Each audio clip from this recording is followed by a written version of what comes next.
दोस्तों हम लोग स्टार्ट करने जा रहे हैं स्ट्रक्चर ऑर्गेनाइजेशन इन एनिमल, जिसमें नीट में 2 से 3 क्वेश्चन रहता है और इसको 3 पार्ट में हम लोग पढ़ेंगे। पहला हो जाएगा टिश्यू, दूसरा हो जाएगा फ्रॉग और तीसरा हो जाएगा कॉकरोच। आज हम लोग टिश्यू स्टार्ट करते हैं। तो सबसे पहले बेसिक जाते हैं हम लोग ऑर्गेनिज्म। ऑर्गेनिज्म किसको बोलते हैं? जीव को। एक कोशिकीय जीव या बहुकोशिकीय जीव, यूनिसेल्युलर हो गया, एक कोशिकीय और मल्टी सेल्यूलर जिसमें एक से अधिक प्रेजेंट हो। तो स्टार्ट करते हैं हम लोग यूनिसेल्यूलर। यूनिसेल्यूलर मतलब होता है एक कोशिका प्रेजेंट होगा, यानी कि एक ही सेल प्रेजेंट होगा। एग्जाम्पल मोनेरा हो गया, प्रोटिस्टा हो गया। मल्टी सेल्यूलर ऑर्गेनिज्म वैसे जीव जिसमें अनेक सेल्स प्रेजेंट होगा या हो। Example animals. एनिमल्स में भी बहुत सा आता है, प्लेटी हेलमिंथेस, एनिलिडा, और फिर से आपका हो गया मैमेलियन, रिप्टेलियंस। ये सब एनिमल किंगडम में हम लोग आगे देखेंगे। अब आते हैं सेल्स। जब बहुत सारा सेल्स मिलता है तब हम लोग का टिश्यू बनता है, और जब बहुत सारा टिश्यू मिलके ऑर्गन बनाएगा। ऑर्गन का एग्जांपल स्टमच हो गया, हार्ट हो गया, किडनी हो गया। तब यही सब ऑर्गन्स एक मिलेंगे तो क्या बनेगा? Organ system. ऑर्गन सिस्टम का example oesophagus, stomach, small intestine, large intestine. तो जब ये सब मिलेंगे तो क्या बनेगा? एक ऑर्गन सिस्टम। और ऑर्गन सिस्टम किसको कहते हैं? जैसे कि डाइजेस्टिव सिस्टम हो गया। अब टिश्यू। टिश्यू का डिफिनेशन क्या है? सिमिलर सेल्स का ग्रुप जिनके बीच कुछ इंटरसेल्युलर स्पेस, जिसमें इंटरसेल्युलर सब्सटेंस या मैट्रिक्स से भरा हुआ होता है और वह एक स्पेसिफिक कार्य करता है, उसको हम लोग टिश्यू कहते हैं। यहाँ पास डायग्राम में टिश्यू का स्ट्रक्चर बना हुआ है, जिसमें से 4 गो सेल्स को रिप्रेजेंट किए हैं। अब जो यहाँ पास खाली गैप है उसको हम लोग बोलते हैं space between space, intercellular space. इसमें क्या भरा होता है? मैट्रिक्स या इंटरसेल्युलर सब्सटेंस। और जो टिश्यू है यह एक स्पेसिफिक कार्य करता है, सेल्स स्पेसिफिक कार्य करता है तो वो एक टिश्यू कहलाता है। अब वैसे ही टिश्यू का प्रकार, टिश्यू का 4 प्रकार होता है। पहला हो गया एपिथेलियल टिश्यू, दूसरा हो गया कनेक्टिव टिश्यू, तीसरा हो गया मस्कुलर टिश्यू और चौथा हो गया नर्वस टिश्यू।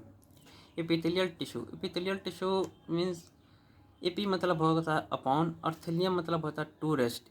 अपॉन मतलब ऊपर और टू रेस्ट का मतलब होता है रुका हुआ। यह हमेशा किसी अदर टिश्यू पर रुका हुआ रहता है या टिका हुआ रहता है। जैसे यहाँ पास डायग्राम बना हुआ है, यह एपिथेलियल टिश्यू है और जो गोल गोल है ये सब न्यूक्लियस है। और एपिथेलियल टिश्यू के नीचे जो है वो किस पर रुका हुआ है? बेसमेंट पर है। इसको बेसमेंट मेम्ब्रेन बोलते हैं। और ये क्या है? नॉन सेल्यूलर लेयर है और किससे बना हुआ होता है? प्रोटीन और कार्बोहाइड्रेट से बना होता है। और ठीक एपिथेलियल टिश्यू के नीचे हमेशा एपिथेलियल टिश्यू का नीचे हमेशा कनेक्टिव टिश्यू होता है। कनेक्टिव टिश्यू का में क्या होता है? ये कनेक्टिव टिश्यू हाईली वैस्कुलर होता है। हाईली वैस्कुलर मतलब इसमें ब्लड वेसल्स प्रेजेंट होते हैं। ब्लड वेसल्स ये होते हैं ब्लड वेसल्स। तो कनेक्टिव टिश्यू क्या करते हैं? यहाँ से इसका खाना या न्यूट्रिशन जो भी है फूड, वो बेसमेंट के ज़रिए एपिथेलियल टिश्यू में पहुँचाते हैं। एपिथेलियल टिश्यू में क्या नर्व प्रेजेंट नहीं होते, इसलिए इसको एवैस्कुलर कहा जाता है। जैसे एग्जांपल देख लीजिए, जैसे कि हाथ का चमड़ा जब कट जाता है तो खून नहीं निकलता है, वही हम लोग का एपिथेलियल टिश्यू कटता है। जैसे सेफ्टी पिन बचपन में तो हाथ में घुसाते थे और उसको देखते थे, लटकाते थे तो नहीं गिरता था, वही चीज़ जो पकड़ा हुआ रहता था वो एपिथेलियल टिश्यू ही पकड़ा हुआ रहता था।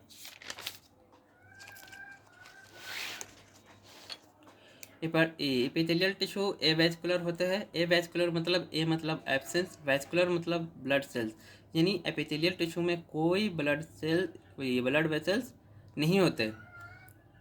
कनेक्टिव टिश्यू जो अत्यधिक वैस्कुलर होता है, बेसमेंट मेम्ब्रेन के नीचे मौजूद होता है। कनेक्टिव टिश्यू की ब्लड वेसल्स से पोषक यानी कि न्यूट्रिशन तत्व और ऑक्सीजन बेसमेंट मेम्ब्रेन के माध्यम से एपिथेलियल टिश्यू तक फैलाता है। कहने का मतलब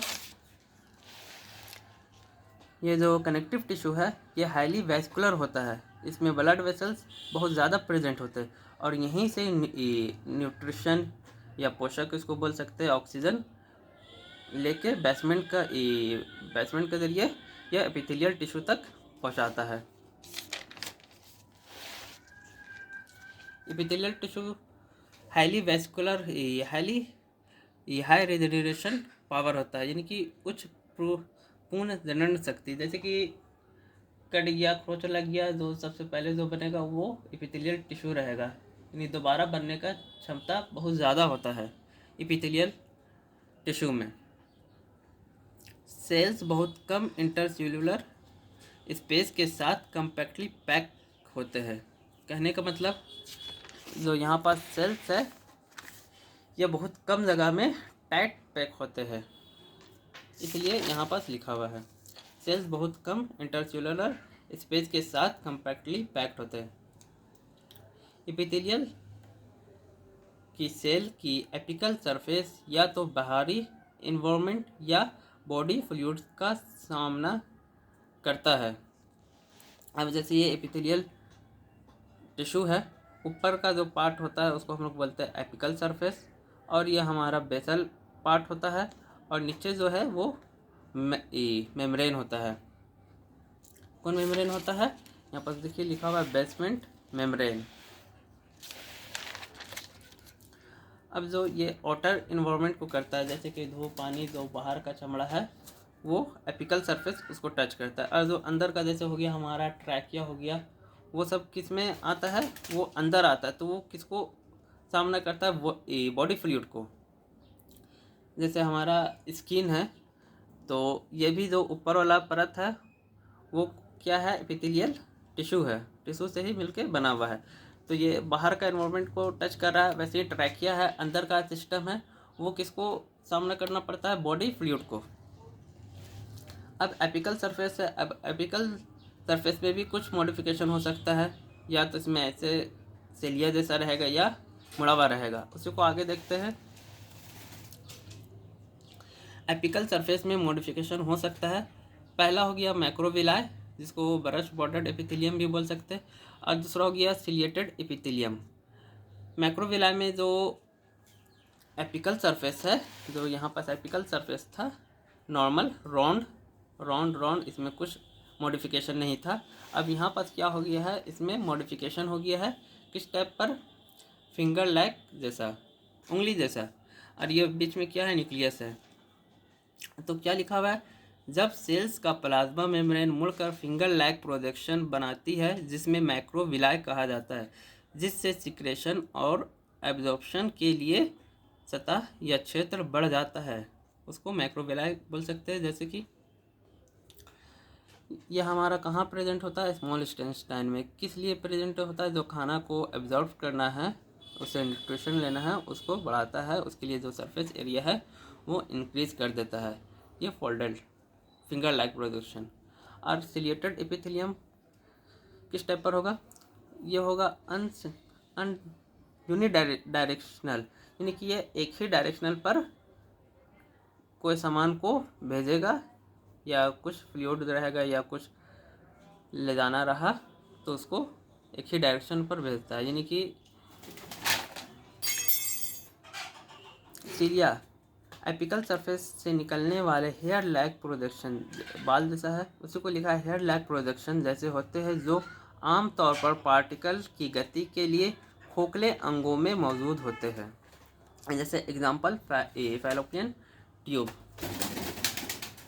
अब एपिथेलियल टिश्यू। अब एपिथेलियल टिश्यू के दो प्रकार होता है। पहला हो गया सिंपल एपिथेलियल, और दूसरा हो गया कंपाउंड एपिथेलियम। सिंपल एपिथेलियम किसको बोलते हैं? जो सेल्स एक ही लेयर से बनी होते हैं उसको सिंपल एपिथेलियम को कहेंगे। उसको लिखे किस टाइप पर है? जो सेल्स एक ही परत से बनी होती है उसे सिंपल एपिथेलियल कहते हैं, एपिथेलियम टिश्यू कहते हैं।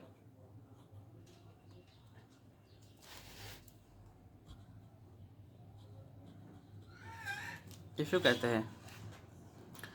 जो सेल्स एक से ज़्यादा परत बना होता है उसे कंपाउंड एपिथेलियल कहते हैं, एपिथेलियम टिश्यू कहते हैं, कंपाउंड एपिथेलियम टिश्यू कहते हैं। ठीक है।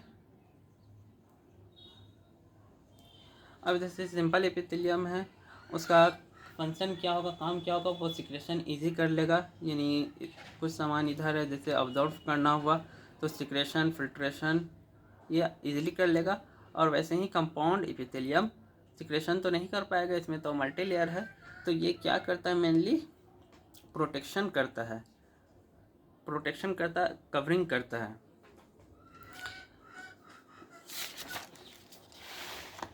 वही लिखा हुआ है, फंक्शन सिक्रेशन हो गया, फिल्ट्रेशन हो गया, डिफ्यूजन हो गया, कौन करता है, सिंपल एपिथेलियम टिश्यू।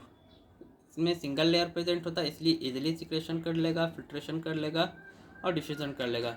और एक होता है कंपाउंड एपिथेलियम टिश्यू जो मल्टी लेयर से बना होता है, वो क्या करता है, प्रोटेक्शन करता है, कवरिंग करता है।